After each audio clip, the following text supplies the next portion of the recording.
Mire, esta es la época donde todo el mundo se frota las manos y empieza a decir, es que viene aguinaldo, viene claro. Los dividendos, ahorro navideño. Si y estamos en entonces, asociaciones también, claro, hay platica. Así es. y entonces don Eduardo Rojas, que es abogado, miembro del Colegio de Abogados de Costa Rica, nos va a ayudar un poquito a entender cómo hacemos un buen cálculo. ¿Cómo está el panorama, don Eduardo? Así Muy es. buenos días. Y la primera pregunta es, ¿cuál es la forma correcta de calcular esos dividendos que debo recibir este fin de año? Muy buenos días, Verónica. Bueno, eso depende mucho de la fuente. Si estamos hablando de que son dividendos que provienen de títulos o acciones, dependerá, digamos, de la negociación que haya con respecto a la tasa de interés. Cuando se trata, por ejemplo, si hablamos de dividendos aguinaldo, dependerá, digamos, del plazo que se ha trabajado para este patrono y dependerá también de las remuneraciones ordinarias y extraordinarias que se hayan obtenido durante el año anterior. ¿Hay alguna formulita básica que podamos aplicar? Hablemos de los aguinaldos. Básicamente, la ley de 1959 le da a todos los trabajadores de este país la posibilidad de un 13º mes, que básicamente consiste en todos los ingresos que se hayan obtenido desde el primer día de diciembre del año pasado al el último día del mes de noviembre de este año, dividido entre 12, tanto remuneraciones ordinarias como extraordinarias. Pero ¿sabe qué pasa mucho, don Eduardo? Que se recibe ese dinero, uno está recibiendo la platilla ahí y no le pone atención si realmente se le hizo un buen cálculo de sus dividendos o incluso de su aguinaldo. Así es. Si no estamos de acuerdo, hay disconformidad, ¿a dónde recurro? Dependiendo de la fuente. Si estamos hablando del aguinaldo, directamente al patrono. Y es algo muy sencillo, es nada más sumar todos los ingresos que se han recibido de la relación laboral durante ese año y dividirlo entre 12. Eso nos tiene que dar el monto del aguinaldo que se debe estar recibiendo. Y en el caso, digamos, de asociaciones solidaristas, ir directamente con la administración, si tenemos ahí alguna diferencia. En el caso de las asociaciones solidaristas o algunos otros entes, es dependiendo, digamos, de la inversión que se tenga, ¿verdad? Durante el tiempo que se haya sido afiliado, de la cantidad de ahorro que se tenga en esa asociación y de acuerdo a las utilidades o rentabilidad que haya tenido la asociación. Entonces es muy relativo. Concretamente, con respecto al aguinaldo, es una sumatoria de todo lo recibido durante el año y dividido entre 12.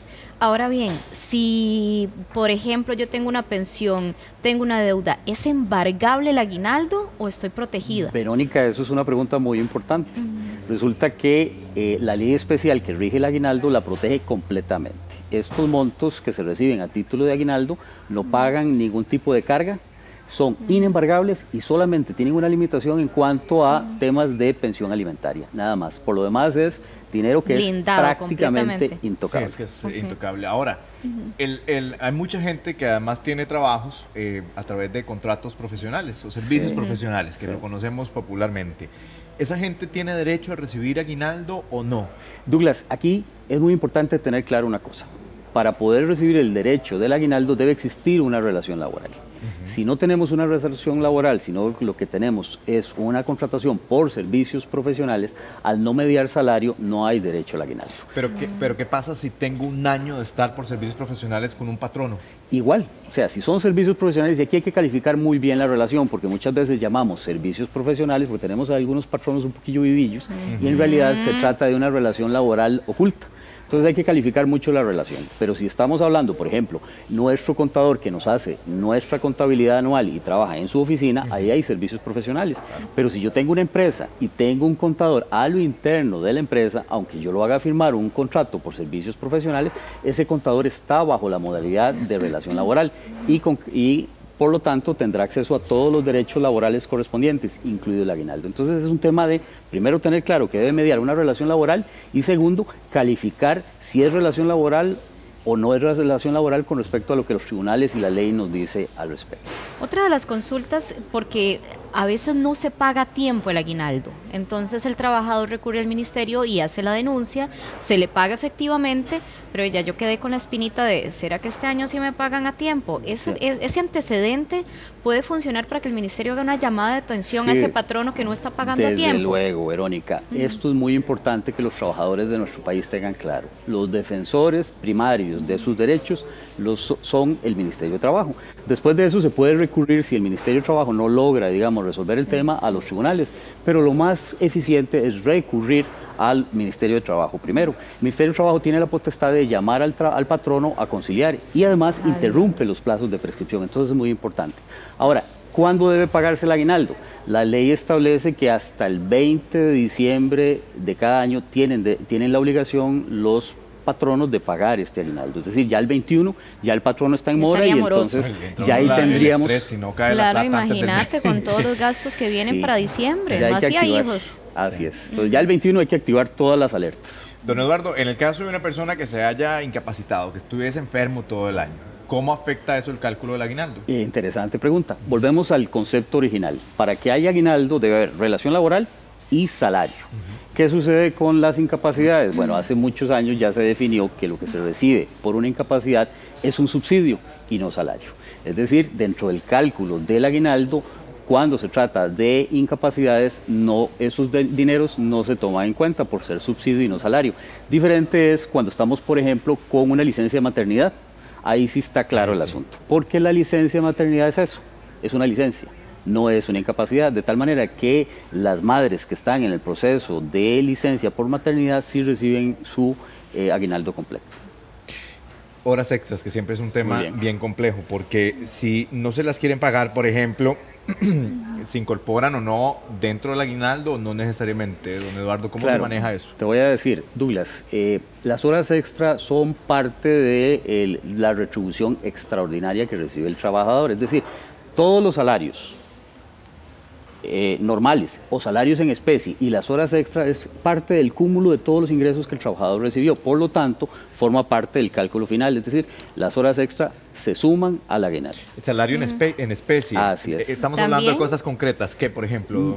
Tal vez el caso que queda más claro sería, por ejemplo, el caso de las servidoras domésticas, que además de prestar el servicio doméstico, resulta que reciben el almuerzo, la cena y en algunos casos hasta Hospedaje, viven en la casa. claro. Ese tipo de beneficios, si no están pactados con un monto específico, se ha establecido por los tribunales de justicia y por la ley que se puede incrementar hasta un 50 lo que se llama el salario en dinero, ¿verdad? Entonces, una servidora doméstica que está bajo las condiciones que les acabo de explicar recibe su salario, pero además una serie de beneficios en especie que para todos los efectos se computa como salario y en el caso del aguinaldo debe ser tomado en cuenta hasta un 50% en equivalente del salario que recibe en forma económica, ¿verdad? Don Eduardo, ¿qué pasa con este tipo de beneficios que tienen algunos trabajadores, por ejemplo, con bonos o cuando se trabaja en ventas y también comisionan? ¿Cómo se suma esto al aguinaldo? Bueno, esta es una pregunta bastante interesante porque depende, digamos, de la naturaleza de ese ingreso que está recibiendo el trabajador. Si se trata de comisiones, es clarísimo que conforman parte del salario. Entonces ahí no hay duda.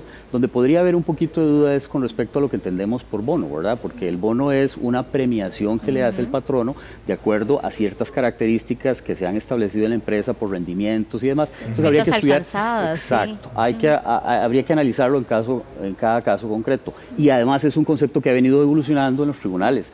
Hoy por hoy, en la mayoría de los casos, este tipo de retribución de bono forma parte del ingreso que debe tomarse en cuenta para los aguinaldos, en la mayoría de los casos. Esto está interesante porque Verónica mencionaba ahora el tema del aguinaldo, si se podía embargar o no, pero si me depositan ese dinero en cuentas donde sí me las pueden embargar, ahí cómo queda el asunto. Bueno, también Ahí muy no hay nada que interesante. hacer, diría yo, pero Sí, no sé. Vamos a ver, normalmente el patrono que tiene un trabajador donde le deposita el salario, lo que se hace es que se hace una cuenta que tiene naturaleza salarial, ¿verdad? Es una cuenta que tiene características de recibir el salario. Por lo tanto, ya ese tipo de cuentas bancarias no se tocan. Por esto mismo, porque para embargar el salario se requiere de todo un cálculo y un porcentaje determinado y se tiene que hacer directamente del juez al patrono. No se puede embargar una cuenta donde se reciben salarios, esas cuentas no se embargan. Ah, ¿de verdad? Sí, están protegidas. Ahora bien, tenemos una consulta de una amiga que dice que le cuidan la chiquita, pero en la casa de ella, de la cuidadora. ¿Hay que darle aguinaldo a esta persona que ejecuta esta labor de cuidadora en su propia casa? Sí, Verónica, digamos, la ley a la que estamos haciendo referencia en su artículo 3 dice que toda relación laboral que tenga más de un mes de haberse llevado a cabo otorga el derecho al aguinaldo. Es decir, si esta relación que existe entre la cuidadora y la mamá del menor se ha extendido por más de un año, aunque se lleve a cabo el cuido en la casa de ella, entraría dentro del esquema probablemente de una relación laboral. Habría que analizar un poquito las cosas, pero si existe una relación laboral y además se ha llevado a cabo durante más de un mes entonces ya existe el derecho a el reclamo del aguinaldo, ¿verdad? Recordemos una cosa aquí que es importante. Para tener derecho al aguinaldo puede ser porque se presta una relación laboral completa de 8 horas, puede ser porque sea media jornada, o puede ser por trabajos ocasionales, o puede ser por horas. Los famosos trabajos temporales, en tiendas, por ejemplo, Ay, ahora. sí, que ahora viene un pico grande. ¿Tienen derecho a ese? Sí, hay que analizar un poquito la relación, pero si hay una relación laboral y se extiende por más de un mes, tienen derecho al aguinaldo. Más de un mes, que no de 3 meses, no, porque no. antes se hablaba de 3 meses regularmente. 3 meses son para los extremos laborales de liquidación, como preaviso, auxilio, cesantía y demás. Pero el aguinaldo. Aguinaldo un mes, dice la ley. Ok, Eso perfecto. no sabía. No, yo lo desconocía, pensaba que era 3 meses. No. Don Eduardo, muchísimas gracias No, con por todo aclararnos gusto, las Douglas. dudas. Qué gusto tenerlo acá en nuestra Estamos casa a la y orden. muchísimas gracias y a ponernos vivos, ¿verdad? Muy Que no amable. nos metan gato por liebre. Pati, Gracias.